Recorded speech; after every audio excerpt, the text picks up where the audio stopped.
మనం మనని మనం సమాధానపరచుకోవడానికి మనం మరణించిన తర్వాత దేవుడి దగ్గరికే వెళ్ళిపోతాం. ఎక్కడికెళ్లారంటే దేవుడి దగ్గరే ఉన్నారని చెప్పుకుంటాం కాబట్టి, లేకపోతే అమ్మని మిస్ అవ్వడం ఎంత మిస్ అయ్యుంటారో, ఎంత మీరు వారిని తలుచుకొని ఇంకా ఉండుంటే బావుండని అమ్మ ఎన్ని సందర్భాలు ఉండుంటాయి విజయ చాముండేశ్వరి గారు? ఫిజికల్‌గా డెఫినెట్‌గా మిస్ అవుతామండి. మనం ఎంత అమ్మ ఇక్కడే ఉంది, అమ్మ చూస్తున్నట్టుంది. ఏదైనా చేస్తున్నప్పుడు అమ్మ నువ్వు చూస్తున్నావా అని నేను పాటికి ఏదో మాట్లాడుతుంటాను. ఫోటో ఇంక చూసి మాట్లాడతాను. బట్ స్టిల్ ఆ వార్మ్‌త్ అమ్మని కౌగిలించుకోవటం, లేకపోతే అమ్మ నా దగ్గరకొచ్చి నాకు ఏమైనా తినిపించటం అటువంటియన్నీ లేవు కదా! సో, ఆ ఫిజికల్ టచ్‌ని నేను చాలా చాలా మిస్ మిస్ అవుతారు. అవుతున్నాను. బట్ స్టిల్ ఆ టచ్ కూడా నాకు మీ అందరి దగ్గర వస్తుంది. When you hug me. So, ప్రేక్షకులందరూ నన్ను చాలా అఫెక్షనేట్‌గా చూసి, నన్ను ఇంటికి పిలిచి భోజనం పెట్టేటప్పుడంతా నేను అమ్మ పెడుతున్నట్టుగా అనుకుంటాను. హ్మ్. So, I should thank all of you. అవునవును. అది అంటే కొన్ని చెప్పలేము మాటల్లో. Most celebrated star of the world. True. But మనకి దొరకకుండా వెళ్ళిపోయారనే భావాన్ని మాటల్లో చెప్పలేం. ఆమె ఎలా ఉండేవారు అమ్మ అప్పుడు? బాగా మిమ్మల్ని ప్యాంపర్ చేసేవారా? లేదండి. She is a strict mom. Strict mama? Strict mom. Ah, pamper చేయటం ఉంది. హగ్ చేసుకునేది అంతవరకే కానీ, hmm. But when it comes to dressing, behaviour అయన్నీ చాలా స్ట్రిక్ట్. అంటే ఎలాగా? ఎలాగే డ్రెస్ చేసుకోవాలి? ఇప్పుడు ఇలా ఇలా కూర్చున్నప్పుడు నేను కాలు మీద కాలు వేయకూడదు. It's wrong. ఎవరైనా పెద్దోళ్ళు ఉన్నప్పుడు కాలు మీద కాలు వేయకూడదు. ఆడవాళ్ళు కూర్చున్నప్పుడు ఒక కాలు ముందుకి, ఒక కాలు వెనక్కి. వేయాలా? ఒక కాలు ముందుకి, ఒక కాలు వెనక్కి పెట్టి దగ్గరగా ఉండాలి కాళ్ళని అనేది. ఇలా కూర్చోకూడదు. అలా కూర్చోకూడదు.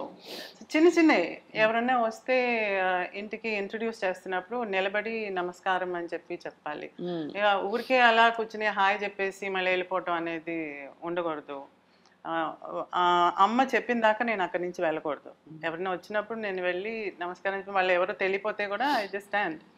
అమ్మ సరే అమ్మా నువ్వు ఇంక వెళ్ళు అని అంటే అప్పుడు వెళ్తానన్నమాట. సో అయితే స్మాల్ స్మాల్ బిహేవియర్స్ నాకు అమ్మ దగ్గర నుంచి వచ్చింది. డ్రెస్సింగ్ సెన్స్ కూడా ట్రెడిషనల్ డ్రెస్సింగ్ మీద ఇన్సిస్ట్ చేసేది.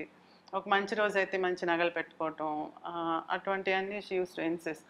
సో ఈ రోజు if I'm wearing all this it's అమ్మకి అమ్మ ఇచ్చే ఇన్ఫ్లుయెన్స్. మర్యాద. సో మీకు అదర్వైజ్ నేను పెద్దగా నగలు పెట్టుకుని ఉండే టైప్ కాదు. సో మీరు ఎప్పుడు నటన వైపు మీకు ఆసక్తి కలగలేదా? తల్లిదండ్రులు ఇద్దరూ కూడా మహానటులు. సంజయ్ చెప్పాడు కదా అమ్మని మూవీలో చూసేటప్పుడు వదినగా కనిపిస్తుంది, చెల్లెలుగా కనిపిస్తుంది.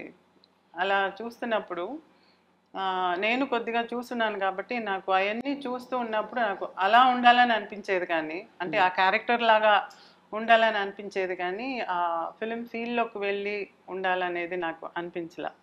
So I observed her characters. So నేను మొదటి నుంచి అనుకున్నాను I should be a good housewife. మంచి హౌస్ వైఫ్గా ఉండాలి. అత్తమామల్ని బాగా చూసుకోవాలి, మరుదులు ఉంటే బాగా చూసుకోవాలి, ఇల్లు చక్కబెట్టుకోవాలి, వంటలు చేసుకోవటం, ఇంటికి హస్బెండ్ వస్తే ఏం కావాలని అడగటం అవన్నీ నేను ఊహించుకున్నాను అనమాట. చిరంజీవి గారు బుక్ గురించి కూడా మాట్లాడున్నారు రీసెంట్గా, సీక్రెట్ అని చెప్పి ఒక బుక్. అవును. మీరు చదివి ఉంటారు. అవునవును. ఆ సీక్రెట్లో వచ్చి మనం ముందుగానే వెన్ యూ విజువలైజ్ ఇలా కావాలని ఇట్ విల్ హ్యాపెన్. అవును. So that's what happen. Manifested what you want. Yes. So అది నాకు జరిగిందనమాట. I just manifested being a housewife. So అది నాకు నచ్చింది and I just went towards it. నాకు గ్లామర్ వరల్డ్ అని చెప్పను కానీ బట్ దట్ ఆర్ట్ ఫామ్ అంతా నాకు చాలా మర్యాద. I love acting, I love dancing, ఇవన్నీ నాకు చాలా ఇష్టం. కానీ I want be a housewife. చాలా it's a very bold and beautiful choice. So because నేను కానీ ఆ ఫీల్డ్లోకి వెళ్ళుంటే మళ్ళీ అమ్మలాగా నేను ఫ్రీగా బయటకి ఎక్కడికి వెళ్ళలేను. పిల్లల్ని చూసుకోవడానికి అప్పట్లో చాలా కష్టాలు ఉండేవి కదా, అంటే షాపింగ్ వెళ్ళాలన్నా బయటకు చాలా వెళ్ళాలన్నా అమ్మకి. కష్టం అండి. అమ్మ నల్లికి బట్టలు కొనడానికి వెళ్ళాలంటే రాత్రి క్లోజ్ చేసిన తర్వాత వెనకదారి ఓపెన్ చేసి పెట్టేవాళ్ళు. అట్నుంచి వెళ్ళి చూసేది. లేదా కొత్తగా వచ్చిన శారీస్ అన్ని మూటలు కట్టి నల్లి నుంచి ఇంటికి వచ్చేది. అక్కడి నుంచి తను చూసి సెలెక్ట్ చేసేది. సో ఫ్రీగా వెళ్ళి కొనటం అనేది చాలా కష్టం. సో తనకి చాలా ఇష్టం పాండి బజార్లో నడుస్తూ అన్ని చిన్న చిన్నవి కొనాలని చెప్పి ఎప్పుడైనా వెళ్ళిపోయేది. ఎంత అవస్థపడినా వెళ్ళిపోయేది అనమాట అలా కొనటానికి. సో అటువంటివన్నీ మిస్ అవుతాయి. బీచ్కి వెళ్ళాలన్నా కష్టం, రాత్రి ఎప్పుడో వెళ్ళేది. సో అటువంటి అమ్మ నాన్నగారితో మీకు మోస్ట్ బ్యూటిఫుల్ మెమరీ ఏది విజయ చాముండేశ్వరి గారు ఇద్దరు కలిసి ఉన్నప్పుడు? కొడైకెనాల్ అండి. One thing they made very strict about their life style వచ్చి ఎంత బిజీగా ఉన్నా సమ్మర్ టైంలో 2 months కొడైకెనాల్లో హాలిడే తీసుకుని ఉండేవాళ్ళు. సో ఆ టైం కంప్లీట్గా మా కోసం ఒక పెద్ద బెటాలియన్ బయలుదేరేది అనమాట. మేము వెళ్తున్నాం అంటే ఒక కార్లో పనోళ్ళు, ఒక కార్లో వంట సామాన్లు, బంధువులు, ఫ్రెండ్స్ అందరూ ఒక 4-5 కార్లు వరుసగా కొడైకెనాల్కి వెళ్ళిపోయేది. వెళ్ళి ఇంకా మేము use to spend time over they. అక్కడ ఉండి ఇంకా బోటింగ్కి వెళ్ళటం, హార్స్ రైడింగ్, ఆ లేక్లో కూడా స్విమ్మింగ్, ఒక ఏరియా స్విమ్మింగ్కి పెట్టేవాళ్ళు అప్పుడు, ఇప్పుడు లేదు. ఆ లేక్లో స్విమ్మింగ్, చిన్న చిన్న చేపలు పట్టడం బాగా ఎంజాయ్ చేస్తాం. So that is very fresh in my memory. Savitri గారు కూడా she used to be very happy అప్పుడు. యా చాలా హ్యాపీ. సో అప్పుడు కూడా అనేది అప్పుడు కొడైకెనాల్ చుట్టూ బెంచెస్ ఉండే. We use to sit there for some time. కూర్చుని లేక్ ఇంకా చూస్తూ ఆ నేచర్ని ఎంజాయ్ చేసుకుంటూ ఆ పిచ్చుకల సౌండ్ అవన్నీ వింటూ అదంతా ఎంజాయ్ చేసేవాళ్ళం. బైనాక్యులర్స్ పెట్టుకుని అంతా చూసి వి నైస్. అలా ఉన్నప్పుడు ఒకసారి నాన్న దగ్గర చెప్తుంటే నేను విన్నాను, మనకి బాగా ఏజ్ అయిపోయిన తర్వాత కూడా మనం ఇక్కడికి వచ్చి ఇలా బెంచ్లో కూర్చొని ఉండాలి అని చెప్పేది అనమాట.